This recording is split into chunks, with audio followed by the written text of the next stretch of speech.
તો દેહના 5 દોષોની ચર્ચા અહીંયા કરી. તો દેહ જીવયો, જીવના 5 દોષ કયા? તો કે દેહાધ્યાસ, પ્રાણાધ્યાસ, ઇન્દ્રિયાધ્યાસ, અંતઃકરણાધ્યાસ અને સ્વરૂપ વિસ્મૃતિ. જે દશમ સ્કંદના સુબોધનીમાં મહાપ્રભુજી આજ્ઞા કરે છે કે અવિદ્યા રૂપી પૂતના આવીને પંચ પર્વા અવિદ્યા આવી, આ પંચ પર્વા જીવના છે. તો દેહ જીવયો, જીવને આ 5 પ્રકારની અવિદ્યાના દોષોએ ગ્રસિત કર્યા છે અને દેહને આ 5 પ્રકારના દોષો જે અહીંયા સિદ્ધાંત રહસ્યમાં ગણાવ્યા છે. કયા દોષો? તો કે સહજા, દેશકાલોત્થા, લોકવેદ નિરૂપિતા, સંયોગજા, સ્પર્શજાશ્ચ ન મંતવ્યા કથમ ચન. સૌથી પહેલા દોષ છે સહજ દોષ. અને અહીંયા આજ્ઞા કરી છે કે અન્યથા સર્વ દોષાણામ ન નિવૃત્તિ કથમ ચન. નહીં તો આ દોષો દૂર નહીં થાય. સહજ દોષ. સહજ દોષ કોને કહેવાય? કે જન્મની સાથે પ્રગટેલા દોષો. જન્મની સાથે જે પ્રગટ થાય, જેમ આપણું શરીર છે, આપણો સ્વભાવ છે, આપણી પ્રકૃતિ છે, આ બધા જે દોષો છે કે જે માણસ જન્મે એની સાથે, કયા કુળમાં જન્મ થયો, કયા દેશમાં તમારો જન્મ થયો, કઈ ખામીઓ જન્મના સમયે રહી, જે સહજ જન્મની સાથે પેદા થાય છે, આ સહજ દોષો બ્રહ્મ સંબંધ લેવાથી નિવૃત્ત થશે. અને એટલા માટે કે હવે જન્મ લીધો એટલે કામ, ક્રોધ, લોભ, મત્સર, ઈર્ષા, દ્વેષ, આ બધા જે દોષો જન્મની સાથે પેદા થયા એ તમારી ઠાકોરજીની કૃપાને આડે નહીં આવે અને તમારી સેવાને આડે નહીં આવે.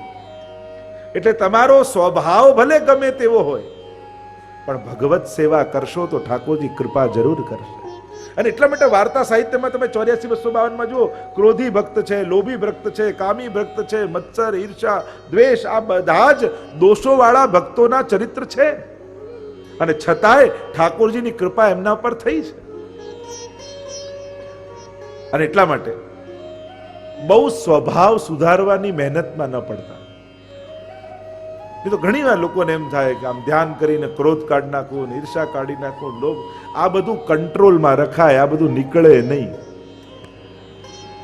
કારણ કે સ્વભાવમાં લઈને પેદા થાય. હા, એ પણ છે કે જ્યારે ભક્તિ કરતા કરતા પાકી જઈએ ને તો આ બધું ખરી પડે. બાકી તોડવા જાઓ ને તો કાચું રહી જાય. જ્યારે કારણ કે 2 લેયરમાં માણસ જીવતો, ઘણા લોકો મનના પ્રભાવમાં જીવતા હોય અને ઘણા જ્યારે ભક્તિ કરતા કરતા આત્મપ્રધાન થઈ જાય. અને આત્મપ્રધાન થઈ જાય પછી સ્વભાવગત દોષો નડતા નથી. પણ ત્યાં સુધી સાધારણ જીવને સ્વીકારી લો કે આપણે આવા છીએ જ, જીવ આવો જ છે. મહાપ્રભુજી કહે જીવા સ્વભાવ દુષ્ટા, દોષ વાળો છે. આપણે શ્રેષ્ઠ છીએ નહીં, પણ શ્રેષ્ઠ થવાના પ્રયાસમાં છીએ. હવે એવો જો વિચાર કરો કે શ્રેષ્ઠ થઈ જઈએ પછી જ સેવા કરીએ તો આખી જિંદગી સ્વભાવ સુધારવામાં જ જતી રહેશે. તો સેવા કરીશું ક્યારે? એટલે ઉત્તમ થઈએ પછી ભક્તિ કરીએ યા સેવા કરીએ. ઘણા લોકો એમ કે આમ ભાવ થાય ને પછી સેવા પધરાવીશ, ભાવ થાય ને પછી બ્રહ્મ સમન લઈશ, ભાવ થાય ને પછી સત્સંગમાં જઈશ. હવે ભાવ ન થયો તો આખી જિંદગી એમને એમ જશે. કરવા લાગો, કરતા કરતા ભાવનું દાન ઠાકોરજી એક દિવસ કરશે. તમારી સેવાથી પ્રસન્ન થઈ. પણ એવો ભાવ થાય ને બધું જાણી જાઉં ને સમજી જાઉં, બધું આવડી જાય પછી કરું તો આખી જિંદગી શીખવામાં જતી રહેશે. અને એટલા માટે કરવા લાગુ. તો સહજ દોષો જે જન્મની સાથે પેદા થયા, સ્વભાવ જન્મની સાથે, કોઈ શરીરની ખોડખાં પણ આપણને થઈ હોય. હવે આંખે ઘણાને દેખાતું ન હોય, ઘણે સંભળાતું ન હોય, કોઈ બોલી ન, એવું સહજ દોષો જે જન્મની સાથે પેદા થનારા છે. તો શું અમે સેવાના અધિકારી નથી? કોઈ કયા કુળમાં થયું, વાર્તા સાહિત્યમાં તો જુઓ તો બ્રાહ્મણને અધિકાર છે અને શુદ્ર હોય તો એને અધિકાર છે. મહાપ્રભુજી તો કે પંચમ વર્ણ કૃષ્ણદાસ અધિકારી, પંચમ વર્ણ. અમારા વૈષ્ણવને ઠાકોરજીની ભક્તિ કરવી છે તો એ કોઈ પણ કુળમાં જન્મે, કોઈ પણ દેશમાં જન્મે કે કોઈ પણ ધર્મમાં જન્મે, ઠાકોરજીને જેના હાથની સેવા લેવી છે ઠાકોરજી એના હાથની જ લે છે. આપણે એટલે જ રસખાન આવ્યા, અલી ખાન પઠાણ, તાજ બીબી, આ બધા યવન કુળમાં જન્મ લીધો હતો છતાંય દૈવી જીવ છે તો ઠાકોરજી ખેંચી લે છે, પ્રભુ એને સ્વીકારી લે છે. અને એટલા માટે વાર્તા સાહિત્યમાં બ્રાહ્મણ, ક્ષત્રિય, વૈશ્ય, શૂદ્ર બધા જ છે. એટલે આપણે ત્યાં તો આચાર્યોએ કહ્યું કે વૈષ્ણવને એની જાતિ પૂછવી એ પણ એક અપરાધ છે. એને એના જ્ઞાતિથી નહીં ઓળખો, એને એના ભાવથી ઓળખો કે ભાવમાં કેટલો મોટો છે. વર્ણ તો વ્યવસ્થા છે, ભાગલા નથી. એટલે કે ભગવદ્ ગીતામાં ચાતુર વર્ણે મયા સૃષ્ટમ ગુણ કર્મ વિભાગ સહ, ગુણ કર્મની વ્યવસ્થા છે. ભગવાનની ભક્તિ કરવાનો જીવ માત્રને અધિકાર છે. એને તો બધાને મહાપ્રભુ તો નામ જ સ્ત્રી શુદ્રાદુ દુતિક્ષમ. જ્યારે પ્રાચીન કાળમાં સ્ત્રીઓને એને અધિકાર નહોતા આપતા, એવા સમયે કે જ્યારે મંદિરમાં પ્રવેશવાની પણ નિષેધ હતો, અને ત્યારે મહાપ્રભુજીએ એ સ્ત્રીને યશોદા બનાવી એના ખોળામાં ખેલતા ઠાકોરજીને કરી દીધા. વિચાર તો કરો. અને કહ્યું કે અમારા ગુરુ કોણ? તો કે એક સ્ત્રી ગોપી અમારા ગુરુ છે. ગોપિકા નામ ગુરુર પ્રોક્તા. એ સમયે મહાપ્રભુજીએ ગોપીઓને ગુરુ બનાવીને સમાજની આગળ મૂકી દીધા. યશોદાનો ભાવ આપ્યો, ગોપીઓનો ભાવ આપ્યો. ભલે તો પુરુષ દેહને એમ થયું કે અરે હું સ્ત્રી થયો હોત તો કેવું સારું થાત. એવું પુરુષોને થવા લાગ્યું કે અરે અમે ગોપી થઈએ, અમે યશોદા થઈએ. એવું ગૌરવ 500 વર્ષ પહેલા સમાજમાં મહાપ્રભુજી અપાવે છે. તો અહીંયા જે મૂળ વાત સહજ દોષ, બીજા દોષ કયા? દેશ કાલોત્થા. સહજા દેશ કાલોત્થા, દેશ અને કાળના દોષો. શાસ્ત્રોમાં આજ્ઞા કરી છે કે પવિત્ર દેશોમાં રહેવું,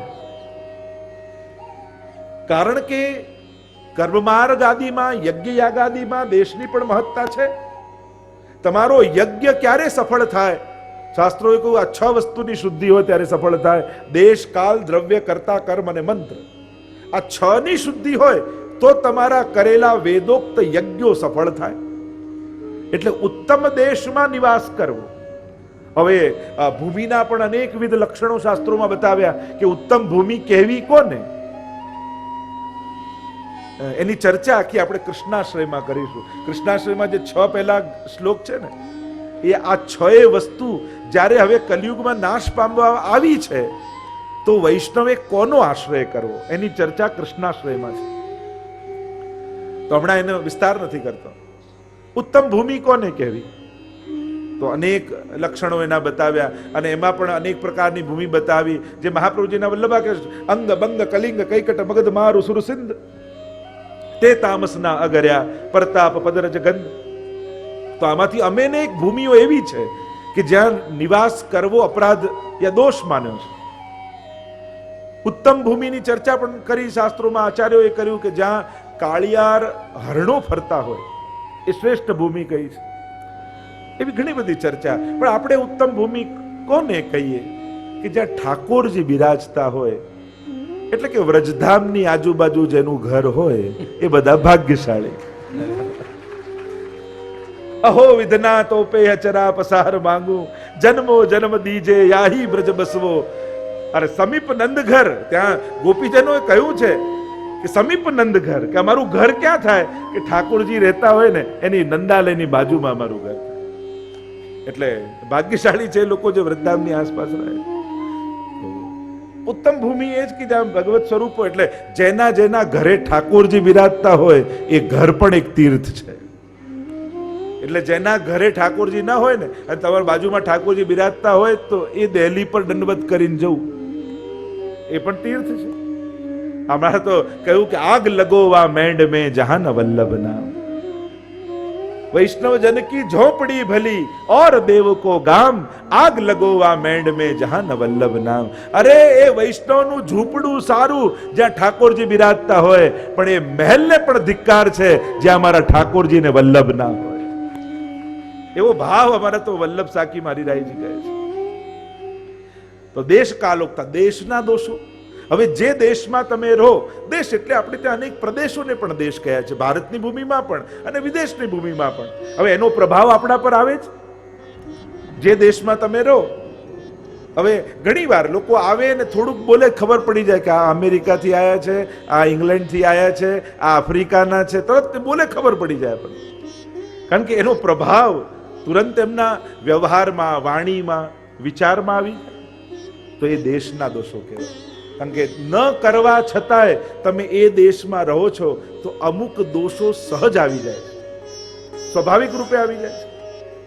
બીજું કાલોત્થા, કાળના દોષો. જે કાલ ચાલતો હોય, દિવસનો કાલની પણ ચર્ચા થાય, સવાર બપોર સાંજ એની પણ ચર્ચા થાય, અને સતયુગ, ત્રેતા, દ્વાપર અને કલયુગ. હવે કલયુગમાં દોષો બહુ સહજ છે. કલીનો અર્થ જ થાય ક્લેશ. કલીનો અર્થ થાય ક્લેશ, એટલે ક્લેશ બહુ સહજ છે, સ્વાભાવિક છે. ઘરે ઘરે અનેક પ્રકારના ક્લેશો, અને કાંઈ ના હોય તો માણસ ક્લેશો ઊભા કરી લે. ઘણા એવા હોય, દિવસમાં એક બે ઝઘડા ના થાય ને તો એને મજા જ ના આવે, એમ તો કે આ દિવસ ખાલી ગયો. આ કલયુગનો પ્રભાવ ઘણી એવી મહાભારતના પણ પ્રસંગોમાં ઘણા કહેતા હોય છે કે એકવાર એવું ઘટના ઘટી કે એક જગ્યાએ એક જણાએ પોતાનું જમીન વેચી તો પેલા જેને ખરીદી એને ખેડ્યું ને ખેડ્યું તો એમાંથી સોનાનો ચરુ નીકળ્યો, ધન નીકળ્યો. અને એ કાલ દ્વાપરનો, હજી કલયુગ પ્રવેશ નતો કર્યો ને યુધિષ્ઠિર રાજા.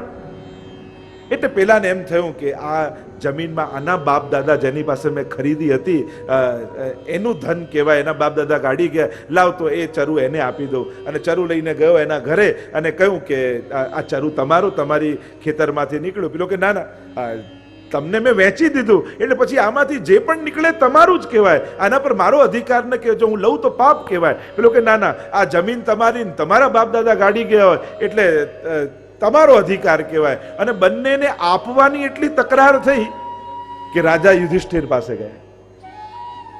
યુધિષ્ઠિર પાસે જઈને બંને તકરાર કહેવા લાગ્યા. કઈ તકરાર ચાલે છે? કે ના, આ ધન આનું છે, પેલો કે ના ના, આ ધન પર આનો અધિકાર છે. યુધિષ્ઠિરને થયું કે આનું સમાધાન કરવું કેમ? અને યુધિષ્ઠિરને થયું કે બસ હવે થોડા દિવસમાં કલયુગ આવવાનો છે, એટલે એણે એક તિથિ આપીને કહ્યું કે તમે આ તિથિએ આવજો, ત્યારે હું તમને ચુકાદો કરી આપીશ. અને દ્વાપર પૂરો થયો ને કલયુગે પ્રવેશ કર્યો.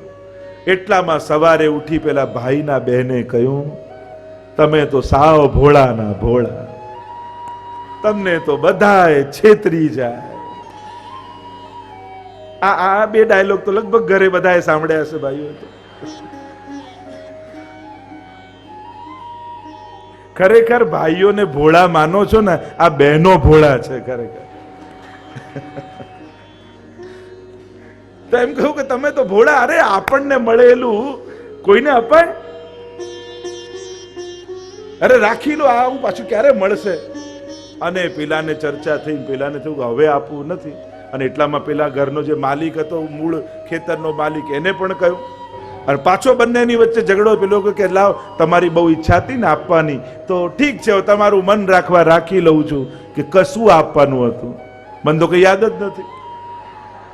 અને બંનેનો ઝઘડો ગયો યુધિષ્ઠિર પાસે, અને યુધિષ્ઠિરે કહ્યું કે હવે બધું બરાબર છે. આ કાળનો પ્રભાવ, મૂળ વાત છે. કાળ બદલાય ને.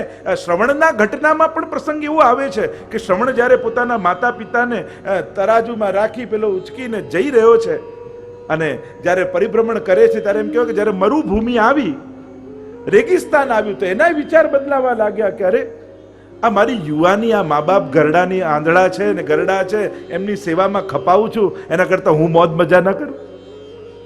અને એટલામાં એક ઋષિ મળ્યા અને એને જિજ્ઞાસા વ્યક્ત કરી કે મારી યુવાની આમની સેવામાં ખપાવી દઉં છું, મને અયોગ્ય લાગે છે. ત્યારે ઋષિએ કહ્યું કે થોડો હજી આગળ ચાલતો જા, પછી તું નક્કી કરજે. અને જ્યાં મરુભૂમિ પૂરી થઈ અને લીલા ખેતરો આવ્યા, એટલે તુરંત વિચારો બદલાયા. અરે આનાથી મોટું બીજું પુણ્ય શું હોય મા બાપની સેવાથી? દેશ અને કાળ બદલાય એટલે માણસના વિચારો બદલાય. એટલે આપણા શાસ્ત્રોએ તો કહ્યું કે 10 વસ્તુ માણસનું ઘડતર કરે છે. આગમો અપપ્રજાદેશ, કાલઃ કર્મ ચ જન્મ ચ, ધ્યાનમ મંત્રો અથ સંસ્કારો, દશૈતે ગુણ હેતવ. આપણે અત્યારે જેવા છીએ એવા કેમ છીએ? તો કે આ 10 વસ્તુ કારણ છે. આગમો, સૌથી પહેલા શાસ્ત્ર. તમે જે શાસ્ત્રને માનો, તમારું જીવન અને તમારું ઘડતર એવું થઈ જાય. જેમ કોઈ બાઇબલને માનતું હોય તો એનું વ્યક્તિત્વ, એનો વ્યવહાર એવો હોય. કોઈ કુરાનને માનતું હોય તો એનું વ્યવહાર, વ્યક્તિત્વ એવું હોય. આપણે વેદ અને પુરાણોને માનીએ એટલે આપણી જીવન પ્રણાલી, પ્રથા એવી હોય. જુદું તમને લાગે. આગમો અપ, જેવું પાણી પીઓ એવું થાય. સારું થયું હવે તો સાબરમતીમાં નર્મદાના જ પાણી છે, એટલે હવે તો બધે એક જ જલ છે. બાકી અપ, જેવું પાણી પીવું એ પણ અસર કરે. આગમો અપ, પ્રજા, જે પ્રજાની વચ્ચે રહો એવા સંસ્કારને ગુણ આવે. દેશ, જે દેશમાં રહો. કાલ, જે કાળનો પ્રભાવ ચાલતો હોય. કર્મચ, જેવો ધંધો કરો એવો પણ વ્યક્તિત્વ પર પ્રભાવ આવે. ધ્યાનમ, જે વસ્તુનું વધારે વિચાર કરો એ પણ સ્વભાવ પર પ્રભાવ કરે. અને અથ સંસ્કારો, તમને જે સંસ્કાર આપવામાં આવ્યા હોય. આમ 10 વસ્તુ માણસનું ઘડતર કરે છે. તો દેશ કાલોત્થા, જે કાળ ચાલી રહ્યો છે કલયુગનો, અને કલયુગનો પ્રભાવ સહજ જોઈ શકાય છે. માણસ જ્યારે પણ સારું કરવા જાય તો કઈ ને કઈ વિક્ષેપ આવે. ઘણા લોકો પૂછે ને કે આ બધા સજ્જન વ્યક્તિ દુઃખી થાય ને દુર્જનો મજા કેમ કરે છે? કારણ કે દુર્જન છે. એટલે જે લાગણી વાળો હોય એ બીજાનું દુઃખ પણ ન જોઈ શકે, પણ જેની વૃત્તિ જ દુર્જનની છે. અને એમે તમે શાસ્ત્રોમાં ક્યાંય જોયું કે કોઈ પણ મોટો અસુર કે રાક્ષસ દુબળો પાતળો ગરીબ હોય? એવું કોઈ શાસ્ત્રમાં અસુરોનો ઉલ્લેખ સાંભળે કે બિચારો એક અસુર હતો ને એવો દુબળો પાતળો ને ગરીબ, બિચારાને 2 ટંક ખાવાના ફાફા હતા? આવું કોઈ અસુરની કથા સાંભળી? તો જરૂરી નથી. આપણે કેવલ ધનથી જ કોઈનું સુખ દુઃખ માપી લઈએ પણ ઠીક નથી. હા, પુણ્યો જેના હશે એને સુખ મળશે જ. જ્યાં જ્યાં પુણ્યો ભેગા કર્યા હશે ભગવાન એને સુખી કરવાના જ છે ને, હોવું જ જોઈએ. અને હરિજન કો બડો ધન હરિનામ, હરિનામે તરું, હરિનામે સુખી રહેવું. તો જે મૂળ ચર્ચા કરી રહ્યા છે દેશ કાળના કલયુગના જે દોષો અને એના લક્ષણો બતાવવામાં આવ્યા છે. અને ભાગવતજીમાં પણ જે ચર્ચા કરવામાં આવી કલયુગની, ખૂબ વિસ્તારથી ચર્ચા કરી છે. કલયુગના લક્ષણ કેવા હોય એની આખી ચર્ચા કરી છે. તો દેશ કાલોત્થા, લોકવેદ નિરૂપિતા, જે લોકમાં એટલે કે શાસ્ત્રોમાં અને વેદોમાં જે બતાવવામાં આવ્યા છે. શાસ્ત્રોમાં અનેક વસ્તુ દોષરૂપ કહી છે. લોકવેદ નિરૂપિતા. હવે જો તમે વિચાર કરો તો નિર્ણય સિંધુ અને ધર્મ સિંધુ, આ હિન્દુ ધર્મના ગ્રંથો છે. એમાં સવારે ઉઠવાથી લઈ રાતના સૂઈ જવા સુધીના નિયમો આપ્યા છે. અને જો આ નિયમો ન પાળો તો એને અપરાધ કહ્યું છે. હવે જો ખરેખર તમે ચાર્ટ એનો કરીને એ પ્રમાણે રહેવા જાઓ ને તો તમારી સવાર રાત સુધી ચાલે. જો એ બધા નિયમો કરવા જાઓ તો જીવવું તમને એમ લાગે કઈ રીતે રહેવું. આ મોટા મોટા શહેરોમાં નાનકડા ફ્લેટોમાં 2 BHK 1 BHK માં રહેનારો જીવ વેદો અને શાસ્ત્રોના નિયમો પાળે કઈ રીતે? હવે દોષો છે તો શું અમે સેવા કરવાના અધિકારી નથી? અહીંયા આશ્વાસન મળે છે કે ના, બ્રહ્મ સમન લીધું છે ને તો કદાચ આ દોષો થતા હશે તોય ઠાકોરજી તમને સેવાનો અધિકાર આપે. ઘણી વાર કુવાનું પણ એમ થાય કે કુવાનું જલ પણ હવે બધે લાવવું ક્યાં? હવે નથી તો શું સેવા નહીં કરવાની? મહાપ્રભુજી તો આજ્ઞા કરે છે અત્યાગ્રહ પ્રવેશે પરપીડાદિ સંભવે સેવા તક્તવ્ય. કોઈ પણ વસ્તુનો અત્યાગ્રહ ન કરતા સેવામાં. કારણ કે ઠાકોરજી કરતા કોઈ વસ્તુની પ્રધાનતા થઈ જાય પછી તમે ભગવાન કરતા એ વસ્તુને મોટી માની લીધી. કારણ કે વસ્તુ નથી તો ભગવાન નહીં, આવું જો માનો તો ભગવાન કરતા વસ્તુને મોટી માની જાઓ. આ તો અપરાધ કહેવાય. તો લોકવેદ નિરૂપિતા, શાસ્ત્રોએ અમુક અપરાધો કયા છે, એ જો થાય છે તો પણ સેવામાં આડે નહીં આવે. અને કહ્યું છેલ્લે સંયોગ જા સ્પર્શ જા, સંયોગ જ દોષો, ઘણા બધાના સંયોગથી થતા દોષો. એનું પણ વ્યાખ્યાકારોએ ટીકાકારોએ અનેક ચર્ચા કરી છે. એટલે કે સમજપૂર્વક બુદ્ધિપૂર્વક થતા દોષો. માણસ જાણે કે અપરાધ છે છતાં એનાથી થાય એવા અનેક દોષો. અને છેલ્લે કહ્યું સ્પર્શ જા, સ્પર્શ જ દોષો. એટલે જ આપણે ત્યાં અપરસ આદિ આપણે પાળીએ છીએ. કારણ કે કોઈનો સ્પર્શ કરવાથી એના વિચારો આપણા ઉપર પ્રભાવ કરે છે, એની વૃત્તિઓ આપણા ઉપર પ્રભાવ કરે છે. અને એટલા માટે આપણે અપરસ આદિમાં હોઈએ છીએ એટલે કોઈને સ્પર્શ નથી કરતા કે આપણું ચિત્ત ભગવાનને છોડીને બીજામાં ન જાય. નહીં અડવું એ કોઈ આપણે ત્યાં ઊંચા નીચા માનવાનો ભાવ નથી કે અમે કઈ ઊંચા અને તમે નીચા. આવો ગેરસમજ નહીં કેળવવું. ઘણી વાર આપણી અપરસને કારણે આપણે સમાજમાં પુષ્ટિ માર્ગને સારી રીતે સમજાવી ન શકે. કોઈ મોટા કે નાના એવી વાત નથી. શાસ્ત્રોએ સ્પર્શ જ દોષ કયો છે કે કોઈનો સ્પર્શ એની વૃત્તિનો પ્રભાવ તમારા ઉપર લાવે છે. અને એટલા માટે જ્યારે ભક્તિ કરતા હો, ઠાકોરજીની સેવા કરતા હો, કારણ કે પ્રભુ પરમ પવિત્ર છે, એટલે કોઈ પણ પ્રકારની અપવિત્રતા ન પ્રવેશે એની સાવધાની રાખવી. એ વિચારની હોય, બુદ્ધિની હોય, વ્યવહારની હોય, શરીરની હોય, કોઈ પણ પ્રકારની અપવિત્રતાનો પ્રવેશ ભગવાનમાં નહીં કરવા દેવો. એનો વિવેક જાળવવો. એને અપરસ, અસ્પર્શ, એને અપરસ કહીએ આપણે. તો આ 5 પ્રકારના દોષો બાધા નહીં કરે એમ કહી અને આગળ મહાપ્રભુજી આજ્ઞા કરે, અન્યથા સર્વદોષાણામ ન નિવૃત્તિ કથમચન, એમ કહ્યું કે બ્રહ્મ સંબંધ વગર આ 5 દોષોની નિવૃત્તિ કોઈ પણ પ્રકારે સંભવ નથી. તમે કોઈ પણ મોટામાં મોટો યજ્ઞ કરી લો, વ્રત કરી લો, તીર્થ કરી લો, જપ કરી લો, પણ આ બધા સાધનોથી દોષ નિવૃત્તિ થતી નથી. એ તો કેવલ ને કેવલ બ્રહ્મ સંબંધ મંત્ર દ્વારા જે શરણાગતિ પ્રાપ્ત કરી છે, એ શરણાગતિ દ્વારા જ આ 5 દોષોની નિવૃત્તિ થશે. કહેતા આગળ 4થા શ્લોકમાં મહાપ્રભુજી આજ્ઞા કરી, અસમર્પિત વસ્તુનાં તસ્માદ્ વર્જનમાચરે નિવેદિભિઃ સમર્પ્ય સર્વં કુર્યાદિ સિદ્ધિ. મહાપ્રભુજી સિદ્ધાંતો બતાવે છે. અસમર્પિત વસ્તુનામ તસ્માદ વર્જનમાચરે. અસમર્પિત વસ્તુનો ત્યાગ કરો. કારણ તમે નિવેદન તો કર્યું, બ્રહ્મ સંબંધ લેતા સમયે તમે બોલ્યા, વચન આપ્યું, કમિટમેન્ટ આપ્યું, અને સમર્પણ હવે એના આચરણનો પ્રસંગ છે કે જે બોલ્યા એ હવે નિભાવવાનો સમય, એનું નામ સમર્પણ. નિવેદન અને સમર્પણ. પહેલા કમિટમેન્ટ બ્રહ્મ સંબંધ સમયે કે આ બધું જ પ્રભુ આપનું છે, પછી ઠાકોરજીને પુષ્ટાવીને કૃષ્ણ સેવા સદા કાર્ય શરૂ કર્યું, અને હવે અસમર્પિત વસ્તુ નામ તસ્માદ વર્જનમાચરે. અસમર્પિત વસ્તુનો સ્વીકાર નહીં કરો. સમર્પણ, સર્વ વસ્તુ સમર્પણનો સિદ્ધાંત આપણે ત્યાં છે. એટલે તો શિક્ષા શ્લોકીમાં પણ જ્યારે કહ્યું કે યદા બહિર્મુખા યુયમ, બહિર્મુખ થશો તો કાલના પ્રવાહમાં વહી જશો. જો કે બહિર્મુખ કઈ રીતે થવાય, તો કે 4 કારણ. આ 4 કારણથી બહિર્મુખતા આવે એમ કહ્યું. અસદ આલાપ, અસદ સંગ, અન્યાશ્રય અને અસમર્પિત. અસમર્પિત લેવાથી બહિર્મુખતાનો ઉદય થાય છે. એટલે મહાપ્રભુજી કહે અસમર્પિત વસ્તુનો ત્યાગ કરો. તો અસમર્પિત એટલે સમર્પિત એટલે શું? બધી વસ્તુ ધરવી. આપણે તો જીવનમાં કેટલી વસ્તુનો ઉપયોગ કરીએ છીએ, તો દરેક વસ્તુનું સમર્પણ કેમ કરીને સંભવે? ભોગ ધરીને લેવું એ તો કેવલ સામગ્રીનું સમર્પણ છે, અન્નનું સમર્પણ થયું. આપણે ખાલી અન્નથી થોડી જીવીએ છીએ. જીવનના કેટલા પાસાઓ છે. માણસ સવારે ઉઠે ને રાતના સૂઈ જાય ત્યાં સુધી એની દરેક ક્રિયા સમર્પિત હોવી જોઈએ. જેમ ગીતાજીમાં ભગવાને કહ્યું, યત કરોસી યદસ્નાસી યજ્જુહોસી દદાસી યત તપસ્યસી કૌંતેય તત્કુરુસ્વ મદર્પણમ. તું આ બધું જ મને અર્પણ કર. ઘણા લોકો કે હું આખી ગીતા રોજ ભગવાનને સંભળાવું. હું એને એ જ કહું કે ભગવાન કે આ તો બધું મને મોઢે છે, આ બધું તું કર.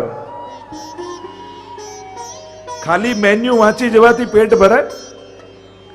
નહીં તો સવારે ઉઠીને તમારા ઘરવાળા અને સવારે ઉઠી કે આજે ઢોકળા છે, દાળ છે, ભાત છે, રોટલી છે, અરે આ બધું લાંબુ લાંબુ વાંચે, બધું બરાબર, અરે એક રોટલી આપ તો પેટ ભરાય. એમ જ ભગવદ્ ગીતામાં ભગવાને આ બધું કરવાનું કહ્યું છે, વાંચવાનું નથી કહ્યું. અર્જુનને એમ નથી કહ્યું કે તું આ બધું વાંચજે, યા અર્જુને પણ એમ નથી કહ્યું કે પ્રભુ આ બધા શ્લોકો પાછા બોલો ને હું લખી લઉં અને વાંચીએ, રોજ આનું વાંચીને પાઠ કરીશ. અર્જુને શું કહ્યું? કરીશે વચનમ તવ, આપે જે કહ્યું એ બધું કરીશ. આ ગીતાજીનું ફળ. ગીતાજીમાં ભગવાને બધું જ બતાવ્યું, પણ ગીતાજીનો સાર શું કહેવાય? જે અર્જુને કર્યું હોય. યોગ બતાવ્યું, ધ્યાન બતાવ્યું, અનેક પ્રકારની વિધિ, યજ્ઞો બધાની ચર્ચા કરી. પણ શું ભગવાન એમ ઈચ્છતા હતા કે અર્જુન યજ્ઞ કરવા બેસી જાય? શું ભગવાન એમ ઈચ્છતા હતા કે ધ્યાનમાં બેસી જાય? શું ભગવાન એમ ઈચ્છતા હતા કે યોગ કરવા બેસી જાય? ભગવાન શું એમ ઈચ્છતા હતા કે સાંખ્યમાં લાગી જાય? ભગવાન શું ઈચ્છતા હતા? શરણાગત થઈને લડવામાં લાગી જાય, એટલે કે મારી આજ્ઞામાં રહેતો થઈ જાય. આ ગીતાજીનું ફળ. ભગવાન શું કરાવવા ઈચ્છે છે? એટલે ગીતાજીમાં બધાએ જુદો જુદો સાર કાઢ્યો. કોઈએ પોતાનું ગમતો યોગ લઈ લીધો, કોઈએ પોતાનું ધ્યાન વિધિ લઈ લીધી, કોઈએ યજ્ઞ લઈ લીધા, કોઈએ મંત્ર જાપ લઈ લીધા. પણ ગીતાજીમાં ભગવાન કહીને કરાવવા શું માંગે છે? દવાની દુકાનમાં બધી દવા કામની જ હોય, કોઈ નકામી ન હોય, પણ ખવાય એ જે ડોક્ટરે પ્રિસ્ક્રિપ્શનમાં લખી આપી હોય. તો ગીતાજીમાં માનવાનું શું? કે નષ્ટો મોહ સ્મૃતિર્લબ્ધા તત્પ્રસાદાન મયા ચ્યુત સ્થિતોસ્મિ ગત સંદેહ કરીશ્યે વચનમ તવ. હવે આપ જેમ કહેશો એમ કરીશ.